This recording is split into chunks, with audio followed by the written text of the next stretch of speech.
everything. Play music in between. Tune in and enjoy Chad's underground scene.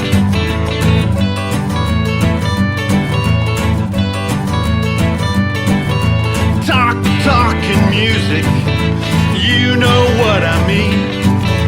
Tune in and enjoy Chad's underground scene.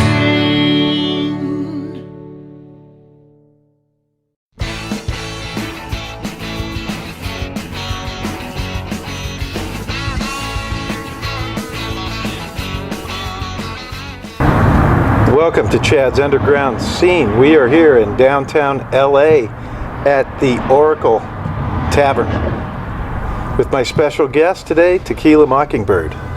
Hello. How you doing, Tequila? Hey. So we go way back and we go way forward now, I guess. We're going to keep playing together probably till we die. And hopefully. beyond. Yeah. And beyond. And beyond. That would be even funner, right? In the afterlife. Yes, yes. There's always... Playing some punk rock together, yeah. Yes, we will. We shall. Let's make a date now. That's the future is That's ours. Yeah. So let's start the show, since we're at the Oracle. Yes. With your latest thing that you're doing to get people together, because this is what I love about you. You always getting people together and supporting the scene. And I telling everybody, including the bands, don't stab each other in the back. Help each other and we'll all have a bigger scene. And that has been an influence on me from you, from years ago when you and were, you notice when all you my were, shows are free? Yes. Because I want to just get us all together and like our little family, our little art, music, and time travel family. Right. So tell us a little bit about your latest encounter here with the Oracle Tavern. So the Oracle is a manifestation of my friend Jennifer and her husband's dream. And so here it exists. But it was originally where I had the Punk Rock Museum Gallery. And for 12 years I would just throw parties for my friends here. Right, yeah. So like have my friends play and have them come, it's just, community. Brouhaha. And everybody get together and have a good time, right? That's right. It's a punk museum. And share their stories. If it's a punk museum, that means it's going to have the paintings from the time, the photographs from the time, the etchings from the time. Like ska people are welcome. like they're special. Goths are especially welcome. Yes. And the Death Rockers. So Death Rockers. Yeah. Even a little tinge of heavy metal back there, but punk rock most of all. Which was all the same scene. We all hung out together. We didn't have that many names for that stuff then. Yes. It was just music and we liked it or we didn't like it. But it was really the scene. It was people who dressed up and messed up.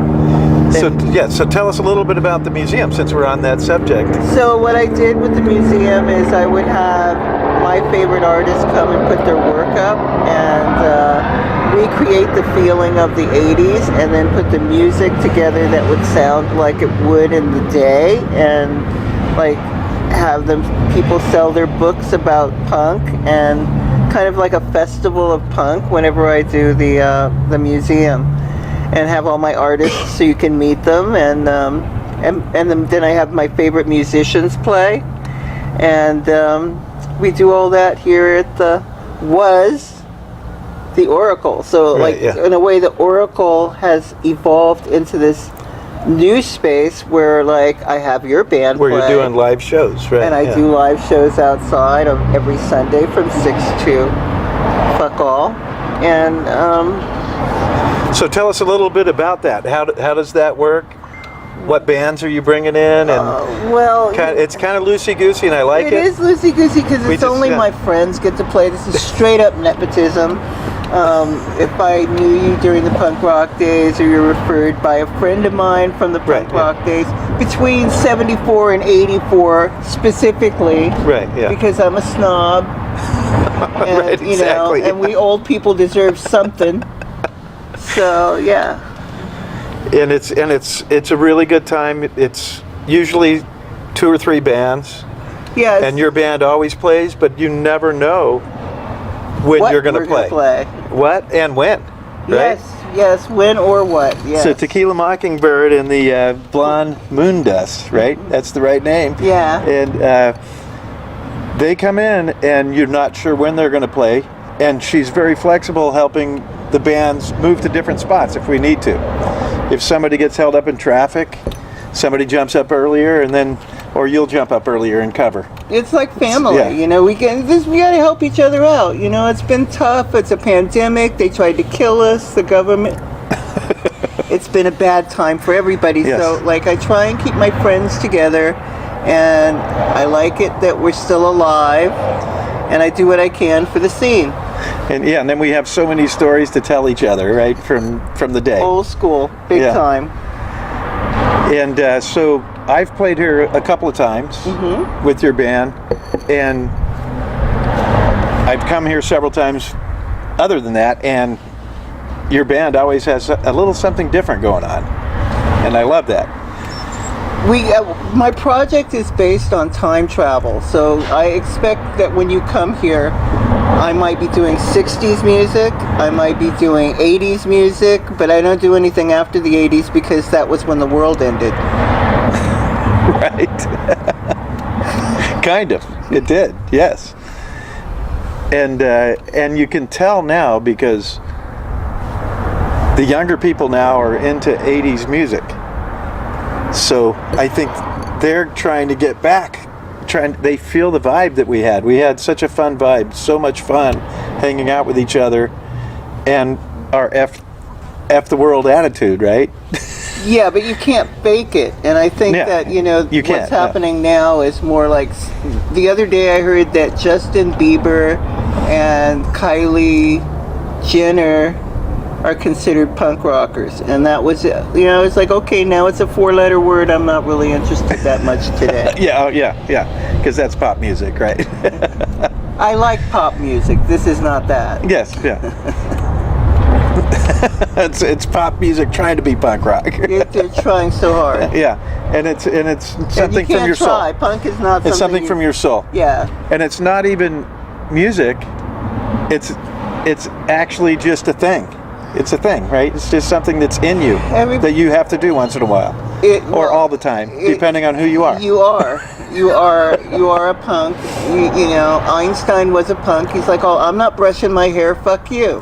Yeah. I mean, you know, that's what it's like. Yeah, and that's a good example. There's so many people in history you can go back to, look at them, and go, punk. Yeah.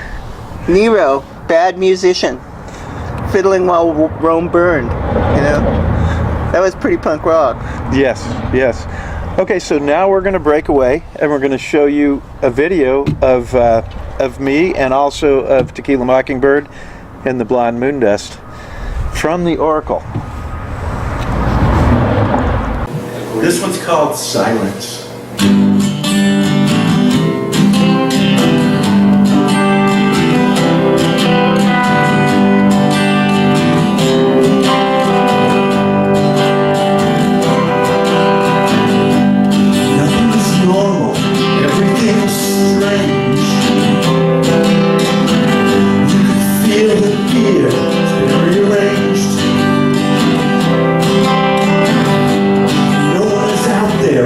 Locked away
turn the lights down low. Turn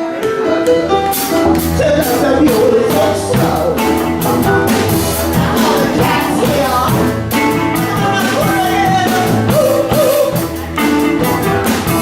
Take a picture. No, no, no, yes.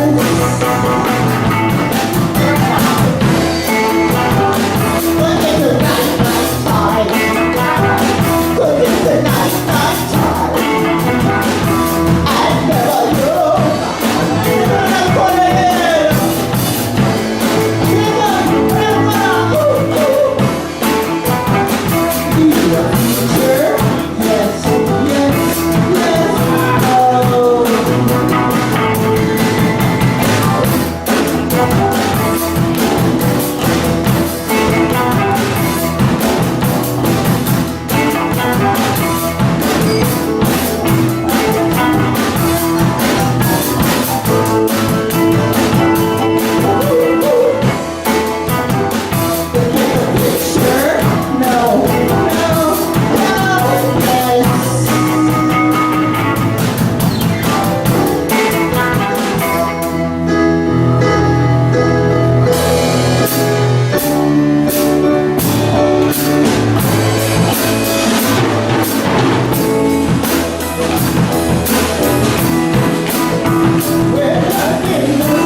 Hope you enjoyed the music and the videos that we showed you.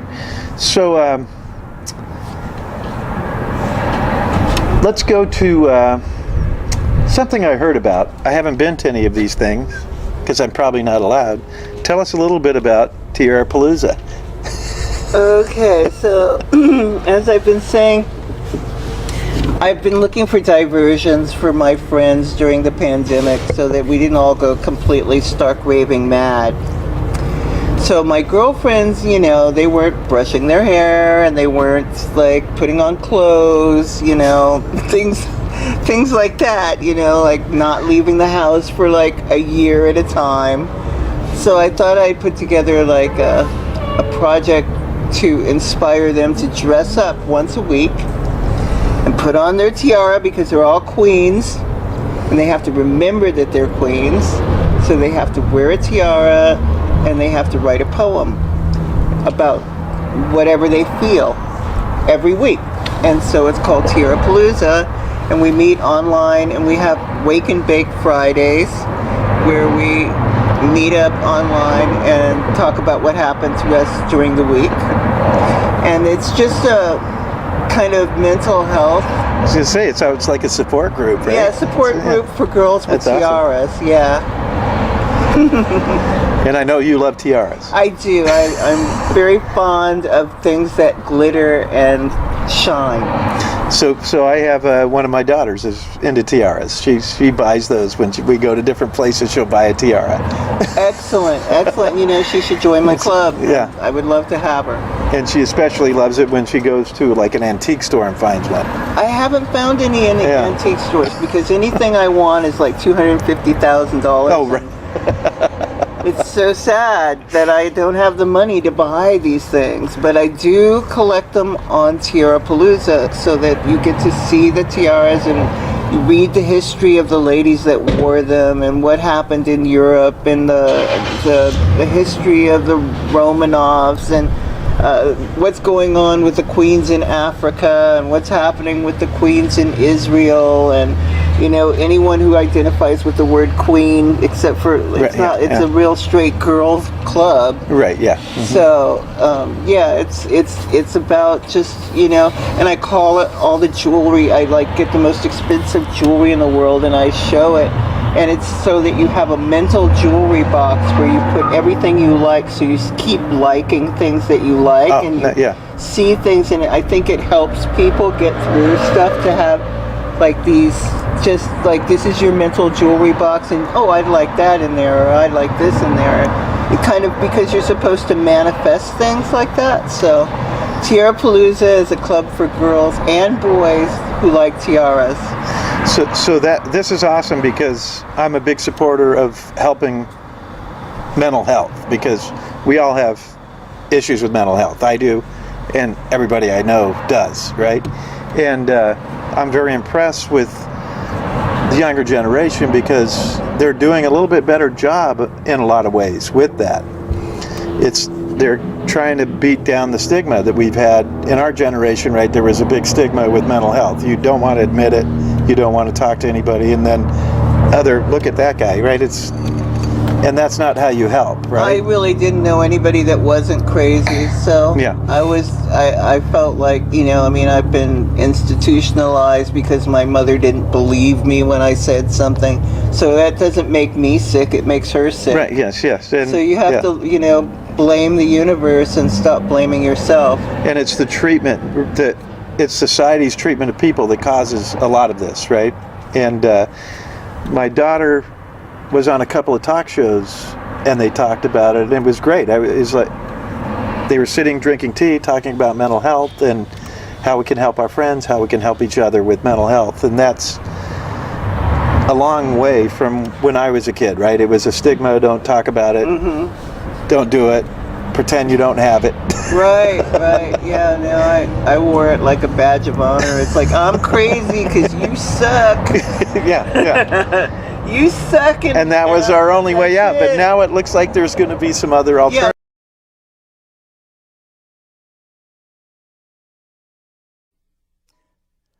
Yeah. 1, 2, 3, 4.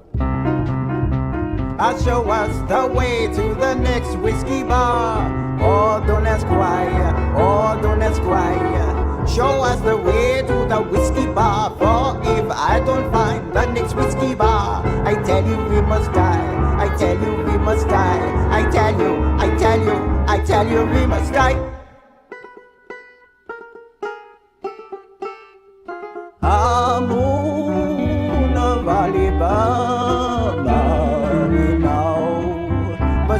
goodbye. We've lost our dear old mama. I must have whiskey or you know why.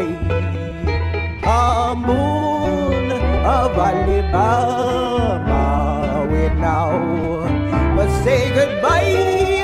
Oh, we've lost our dear old mama, and must have whiskey or you know why. I'll show us the way to the next pretty boy. Oh, don't ask why.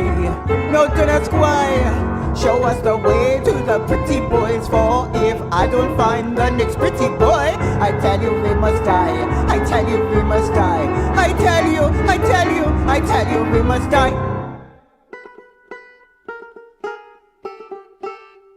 A moon of Alabama, we now must say goodbye. We've lost our dear old mama, and must have pretty boys, you know why. A moon of Alabama, we now must say goodbye.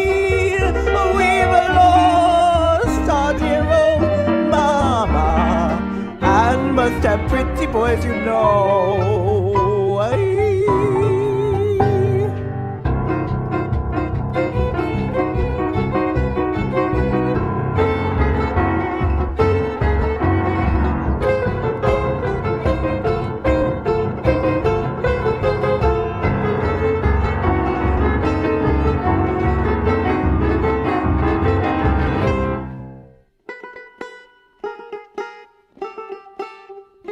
A moon of Alabama, we know must say goodbye.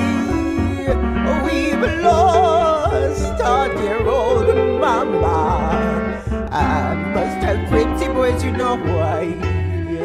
A moon of Alabama, we now must say goodbye. We've lost our dear old mama, and must have pretty boys, you know why. I'll show us the way to the next little dollar. Oh, don't ask why. No, don't ask why. Show us the way to the little dollars. For if I don't find the next little dollar, I tell you we must die. I tell you we must die. I tell you, I tell you, I tell you we must die.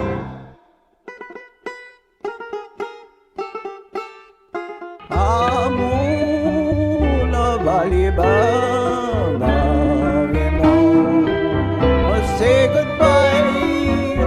We've lost our dear old mama, and we must have dollars or you know why. Oh, moon of Alabama, we now must say goodbye. We've lost our dear old mama, and must have whiskey or you know why.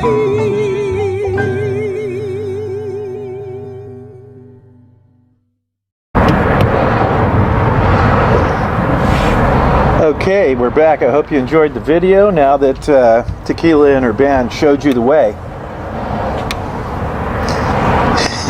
That Let's way. go, yeah, That way. to the next. Okay, so let's go back in time now. So, because I met you probably late 70s, early 80s, right? Yes. And at Hollywood. We're all hanging out in Hollywood doing the punk rock thing, right? Yeah, yeah. Yeah, that's the way we were raised. So let's talk a little bit about that, and then we'll expand on it, because you not only wrote for magazines, you hung out in the scene, you set up shows, and you played and sang all throughout. You were in several different bands, played a lot of music, and contributed to the scene in a great way. Thank you. So let's go back to the beginning of that, and how did you get into writing for the newspapers? Or I guess back then they called them rags, I was right? writing for Scratch. Scratch magazine, and then that became Rock City News, and I wrote for that for 30 years, and then he started this marijuana magazine, and then I wrote for that, and then he made an actors magazine, Reuben Blue. Yeah, Reuben. He Yeah. made an actors magazine, and I wrote for that. And then I started writing for Venice magazine and doing like interviews with Timothy Leary and Julie Newmar and people like that. And then I went from there to writing for, like, now I write for Lost Anarchy, Hollywood Times, LA Beat. LA Beat. Yeah. Okay. Yeah. Yeah, which I love. So, like, yeah, I write for people because I like to see things and then write it down and internalize it, spit it back out on a page, and invite my friends to love it as much as I do. Because I don't write about shit I don't like, because there's not enough time in the day. Right. And what I loved about that is those magazines or papers were real. When we played shows or we went to shows, all those people were there. Right, Reuben Blue was there, you were there, there's all the different writers were there. He didn't just say, go write something and send it to me. He said, you're writing, so you're going to be at all these shows, right? Everyone went to the shows, they all hung out. Because we wanted to be there. Exactly. Yeah, and they hung out and they were part of the scene. They weren't just a writer that showed up at a show and wrote this thing. Exactly. They showed up because they were there every week, or they were there twice a week, or they were there every day. I've always, and I try to write about people I like because I see no reason to give press to people I don't like. So. And that was another thing I was going to say about it. What was great is there was some negative in there, but not a lot. Mostly positive. If it was something you didn't like, you just didn't write about it.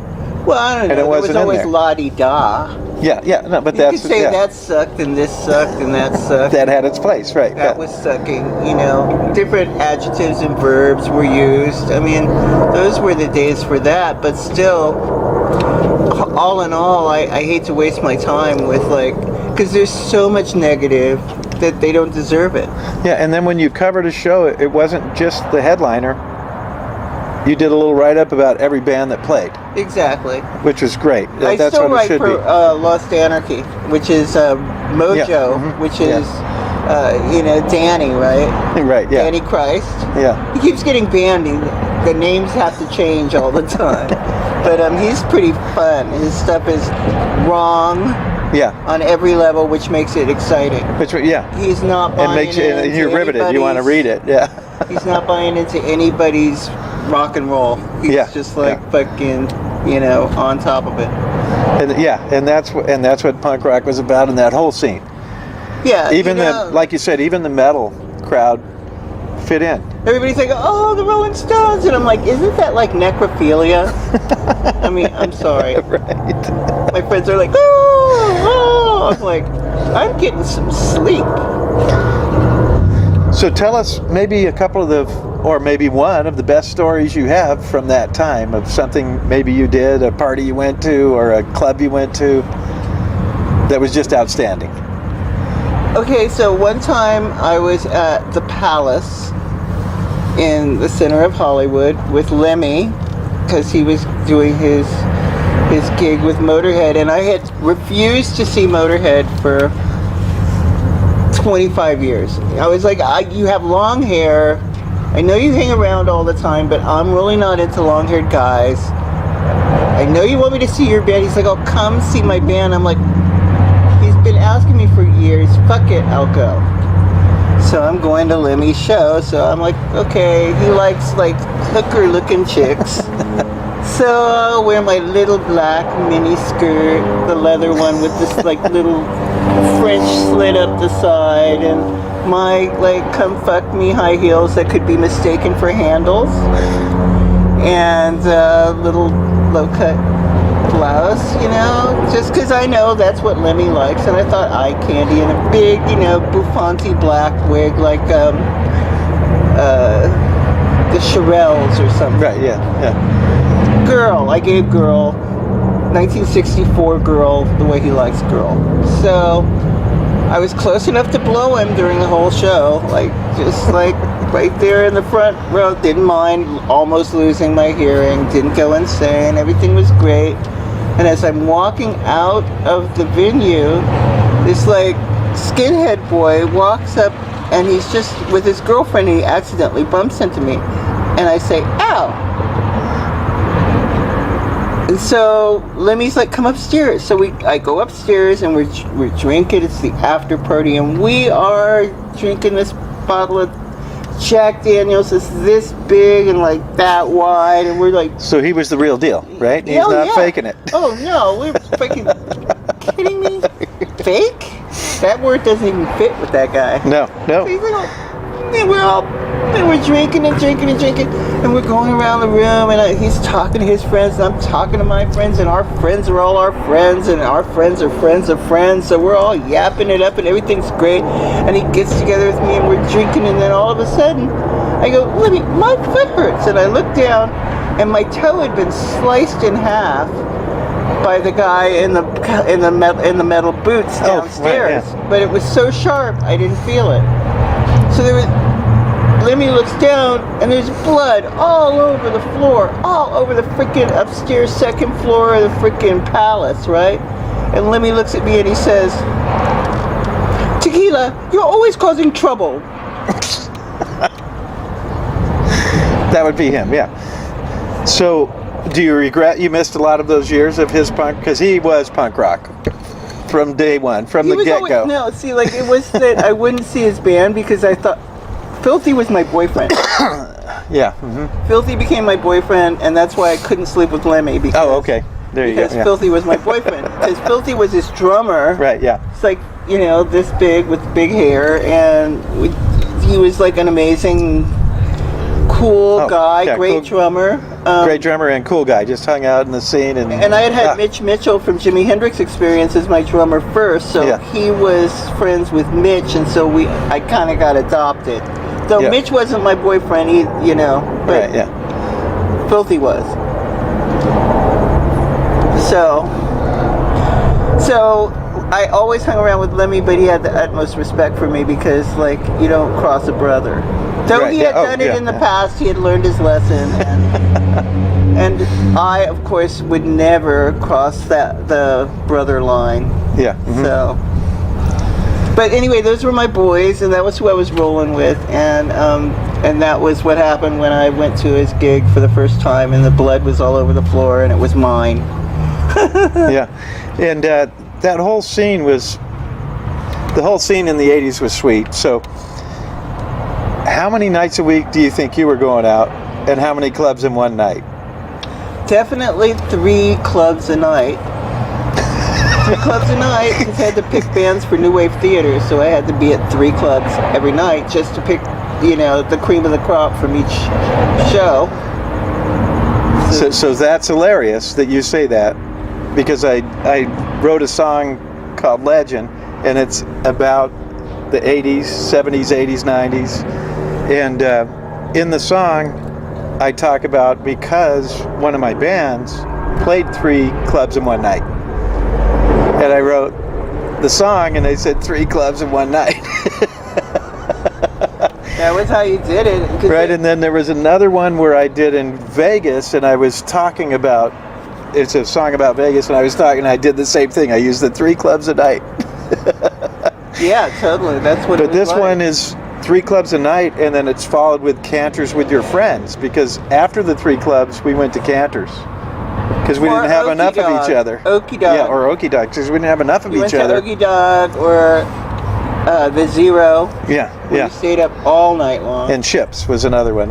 Yep. Ben Franks.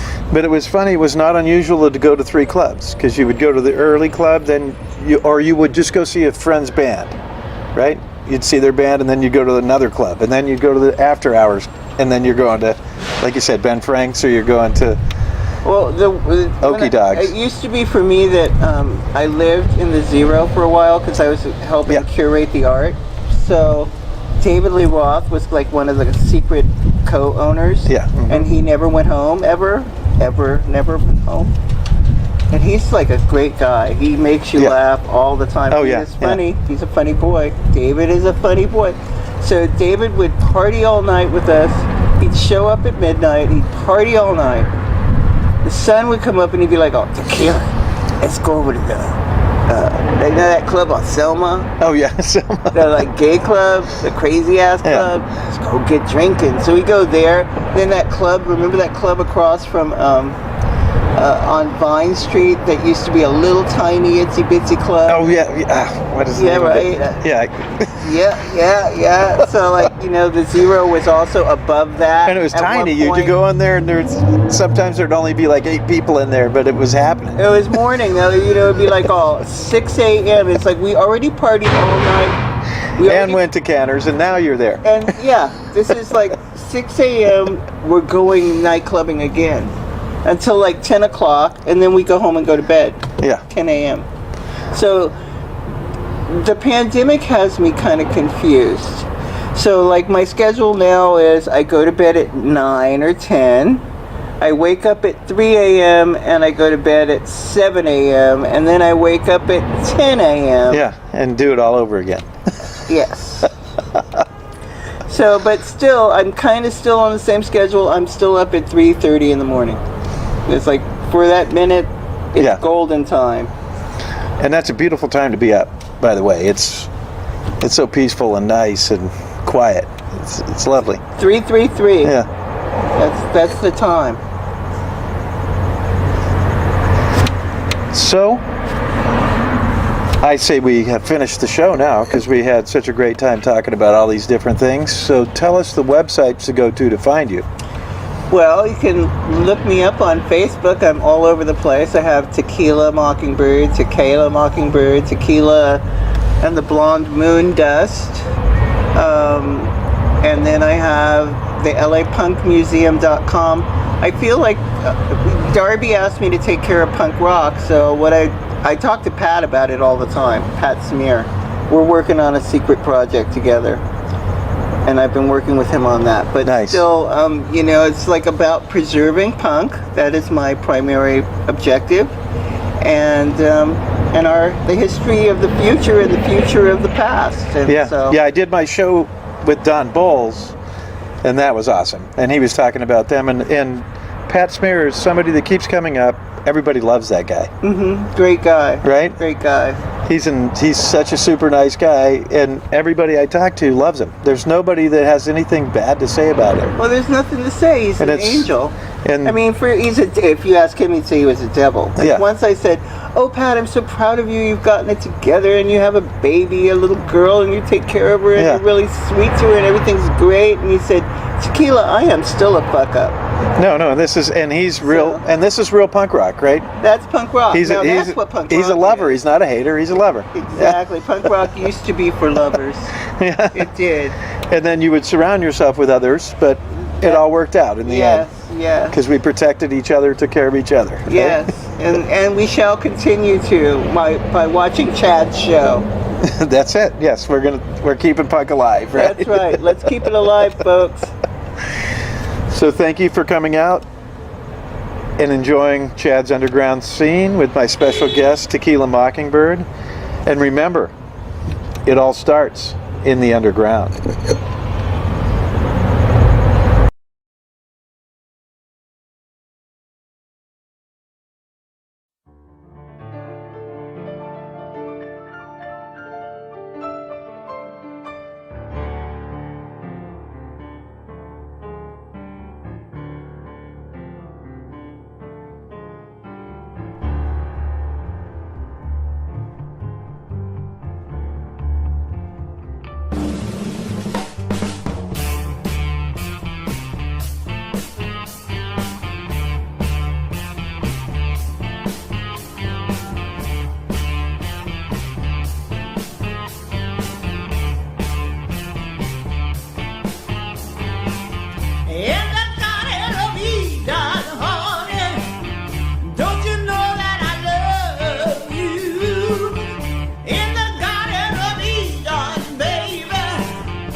In the Garden of Eden, honey, don't you know that I love you? In the Garden of Eden, baby, don't you know that I always get love? Oh, won't you come with me? I'll take my hand. Oh, won't you come with me and walk this land? Please take my hand.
in the Garden of Eden, baby. Don't you know that I'll always be true? Oh, won't you comfort me and take my hand? Oh, won't you comfort me and walk this love? Please.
garden of Eden, honey.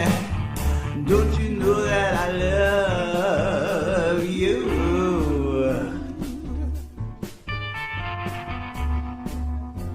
I love you.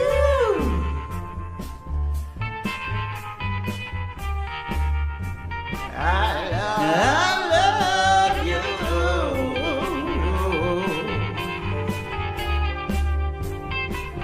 I love you.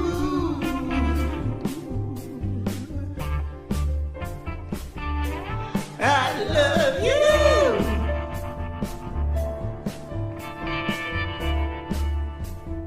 I love you.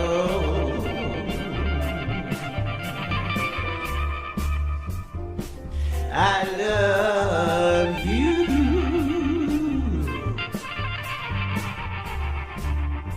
I love you.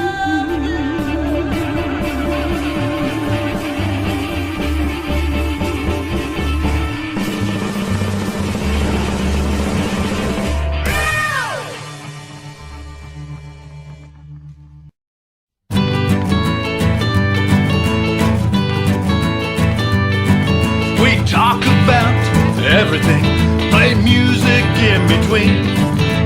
Tune in and enjoy Chad's underground scene.